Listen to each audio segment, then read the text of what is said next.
ભોજન જમશે તમે શું બનાવશો?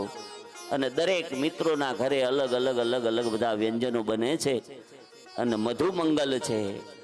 મધુમંગલના ત્યાં એક મુઠ્ઠી લોટ પણ નથી. અને મધુમંગલ જઈને કહે છે, માં કાલે બધાય મિત્રો અનેક વ્યંજનો લઈને આવશે, માં તું મને શું આપીશ? માં તું શું બનાવીશ?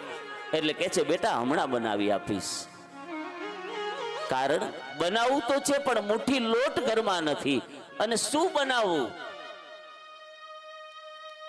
થોડી વાર થાય ને સાંજ પાછો મધુમંગલ આવે, માં બધાના ઘેર બની ગયું, માં તમે શું બનાવ્યું? કે છે, બેટા મને સમય નહોતો, અનુકૂળતા નહોતી, હમણાં હું બનાવી આપીશ હો. પણ માં એ તો કે તું બનાવવાની શું છું? આ કાનાને ભાવશે તો ખરું ને, એવું બનાવજે હો માં તું. એની માં કહે છે કે અરે એક તો ગૃહસ્થાશ્રમ ને એમાંય દરિદ્રતા, આ મારા દીકરાની એક માંગ પણ પૂરી કરી શકતી નથી. મધુમંગલ આમ કરતા કરતા કરતા રાત પડે અને સૂઈ જાય. અને જ્યાં સવાર પડે અને કહે છે કે માં આમ એકદમ આનંદથી ઉઠ્યા છે કે માં તમે શું બનાવ્યું?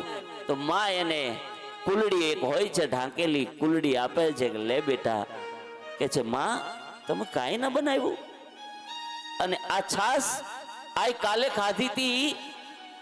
માં તને તો કાનાના સ્વભાવની ખબર છે, કેટલો ટીખડી છે, એ બધા મિત્રો વચ્ચે મારી મજાક ઉડાડશે.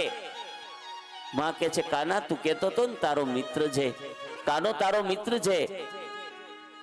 અને ગર્ગાચાર્યજી એ કહેતા હતા કે આ ભગવાન છે. તો મધુમંગલ જો એ તારો મિત્ર ભગવાન હોય તો તારી ઠેકડી ન કરે બેટા, તું ચિંતા ન કર, તું જા. બધાય મિત્રો નીકળી ગયા અને પાછળ મધુમંગલ જાય છે.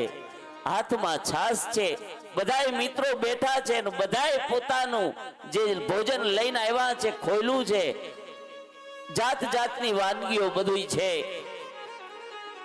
કોઈ દૂધ લાવ્યા છે, કોઈ રબડી લાવ્યા છે, બધાય વ્યંજનો ખોલીને બેઠા છે. અને પરમાત્માએ જોયું છે કે તમે બધા આટલું બધું લઈને આવ્યા, કોઈ છાસ નથી લાવ્યું. અને તમને બધાને ખબર છે ને કે બપોરના ભોજનમાં મને છાસ જોઈએ છે. અને મધુમંગલ સાંભળી ગયો અને એને એમ થયું જો આ કાનો નક્કી મારી ઠેકડી કરશે બધાની વચ્ચે. અને મધુમંગલ જઈ અને એક વૃક્ષની પાછળ સંતાઈ જાય અને સંતાઈ અને જ્યાં છાસ પીવા જાય ત્યાં પરમાત્મા કહે છે એ મધુમંગલ બધી ના પી જતો. અને પરમાત્મા દોડે અને મધુમંગલ છાસ એક સીધું નમાવી દીધું. જેવું નમાયું પાત્ર એવું બંને બાજુથી એના રેલા નીકળ્યા છે. અને કૃષ્ણ દોડીને ત્યાં ધીચણિયા થઈ ગયા છે. ધીચણિયા થઈને નીકળતા રેલાને કૃષ્ણ ચાટે છે.